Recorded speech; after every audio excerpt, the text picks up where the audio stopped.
Isang mapagpala at magandang gabi po sa inyong lahat.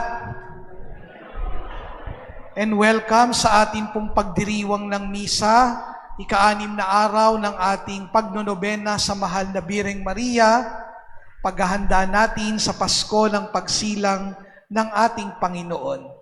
Batiin po muna natin ang bawat isa ng mapagpalang gabi. Good evening, magandang gabi po. Magandang gabi, ngumiti tayo sa ating kapwa, magandang gabi sa inyo. Palakpakan natin ang ating Panginoong Diyos.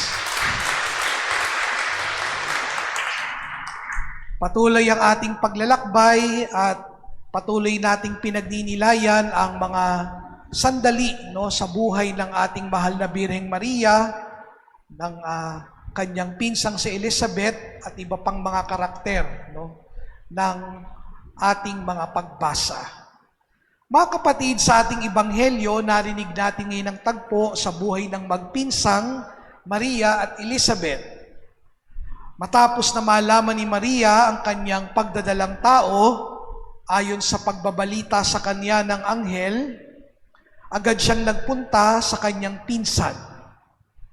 Marahil, una para ibalita sa kanya ang napakagandang balita ng anghel, na siya ay nagdadalang tao at ang dinadala niya sa kanyang sinapupunan ay mula sa Diyos at anak ng Diyos, anak ng kataas-taasan.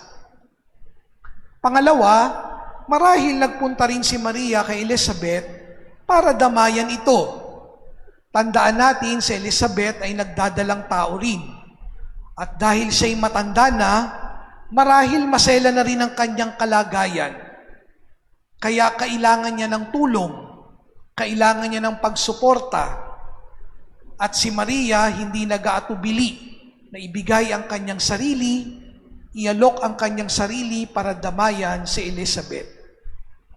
Sa madaling salita, pinalalakas ni Maria ang loob ni Elizabeth dahil siya man ay tumanggap din ng mabuting balita mula sa anghel at nais niyang maglingkod. Mga kapatid, sa harap ng napakalaking biyaya, tinanggap naman ni Elizabeth ang kanyang pinsang si Maria nang may kagalakan. At sa sobrang laki ng kanyang tuwa, sa sobrang laki ng kanyang kagalakan, pati ang sanggol sa sinapupunan ni Elizabeth na si Juan ay nagkikislot sa tuwa. Kaya nga, ang pagtatagpong ito hindi lang pagtatagpo ng dalawang ina, kundi pagtatagpo din ito ng dalawa nilang anak na kasakasalukuyan sa gayong pansandali ay dinadala nila kapwa sa kanilang sinapupunan. Kaya nga sabi ni Elizabeth, sino ba naman ako para dalawin ng ina ng aking Panginoon? Elizabeth honored Mary by recognizing her. Kinilala siya bilang ina ng Panginoon. Pagdalaw, pag nilaya natin ang katotohanan iyan, si Maria ay dumalaw. Mga kapatid, ang pagdalaw ay nakakapagpalakas ng loob. Kapag dinadalaw mong isang tao, you encourage that person. Pero mga kapatid, hindi lahat ng pagdalaw, tandaan natin, ay exciting. Hindi lahat ng pagdalaw, excited tayo. Halimbawa, hindi tayo excited kapag ang dadalaw sa atin ay yung pinagkakautangan natin. Excited ba kayo na sinisigil na kayo ng pinagkakautangan ninyo? Kapag sinisigil ka na, hindi ka excited kapag dadalawin ka ng pinagkakautangan mo.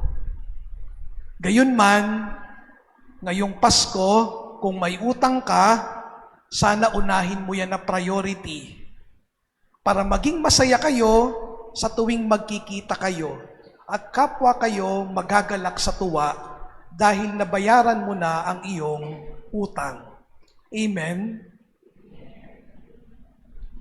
Kaya, yung mga may utang, sana naman,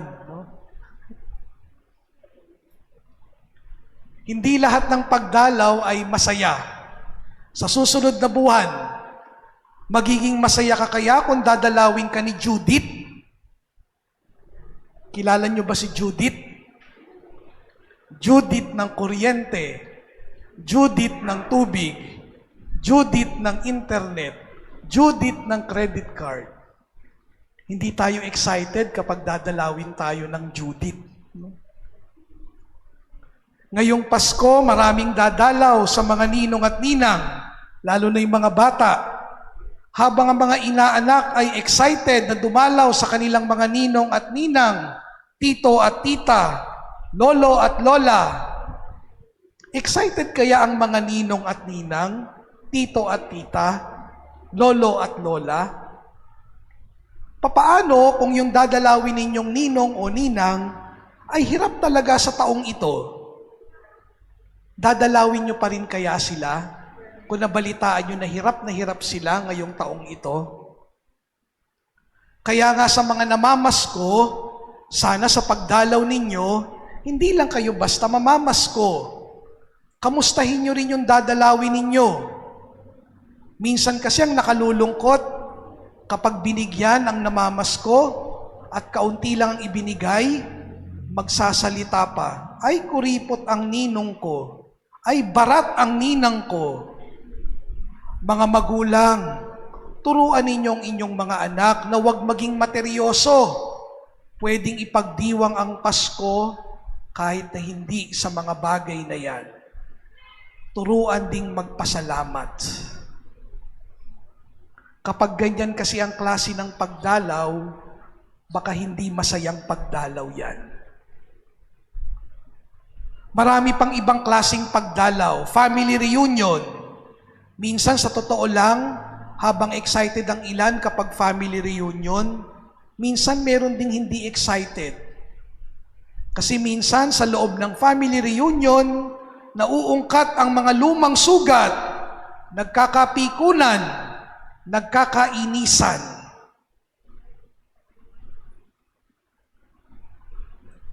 Hindi lahat ng pagdalaw masaya. Kapag dinadalaw ka ng matinding takot, lalo na kung ikaw ay nag-iisa, dinadalaw ng pangamba, anxiety, kalungkutan, intense guilt, hindi welcome ang pagdalaw na yan. At kapag dumating yan sa atin, baka maganda na lapitan natin si Mama Mary. Sabihin natin kay Mama Mary, Mama Mary, dalawin mo naman kami. Damayan mo kami, katulad ng pagdamay na ginawa mo kay Elizabeth. Alam niyo mga kapatid, itong nakaraang pandemya, ang pagdalaw ay isa sa mga bagay na hindi natin nagagawa. May alaala pa nga tayo ng mga taon na nakalipas kung saan ang mga Christmas party natin ay online. Ang graduation natin online, ang mga misa natin online. Alam nyo, mahirap yun lalo na sa mga nakatatanda. Nitong isang araw, mayroon akong isang binisita na lola. Sabi ng kanyang anak, yung lolang iyon matagal na nagkulong sa bahay. Hindi siya tumanggap ng bisita. Kasi nga, takot na magkasakit dahil merong pre-existing condition. Katulad ng ibang mga lolo at lola. Kaya nga, dahil hindi siya nakakatanggap ng bisita, bumagsak din ang kanyang katawan. Kaya nga malaking biyaya, sabi nung anak, na mabisita at madalaw ng pari para tanggapin ang sakramento para sa may sakit. Kapag dinadalaw po tayo ng pari para sa sakramento ng may sakit, katulad ni Maria, ang daladala ng pari ay si Kristo, nagpapalakas ng loob, nagbibigay ng bagong pag-asa. Kaya nga maganda na sana sa pagdalaw natin sa isa't isa, tayo rin yung pagdalaw natin nakakapagpalakas ng loob, katulad ng pagdalaw ni Maria. Mary was love bearer. She cannot but bring this love made flesh for everyone to experience. Kaya nga mga kapatid, sana ang pagdalaw natin Katulad ng pagdalaw ni Maria, naglilingkod, nagdadala ng pagpapala, nagdadala ng biyaya. Sana naman ang pagdalaw natin, naglilingkod, nagdadala ng pagpapala, nagdadalang biyaya. Si Maria, nang dinalaw niya si Elizabeth, dala-dala niyang biyaya ng sangkatauhan sa kanyang sinapupunan. Walang iba kung hindi ang anak ng Diyos, ang Emmanuel, Diyos na sumasa atin. At kapag naranasan natin na dinalaw tayo ng Diyos, hindi tayo mananatili lang sa ating sarili. Tutularan natin si Maria, isang pagdalaw na naglilingkod, nagbibigay ng sarili, at hindi maramot.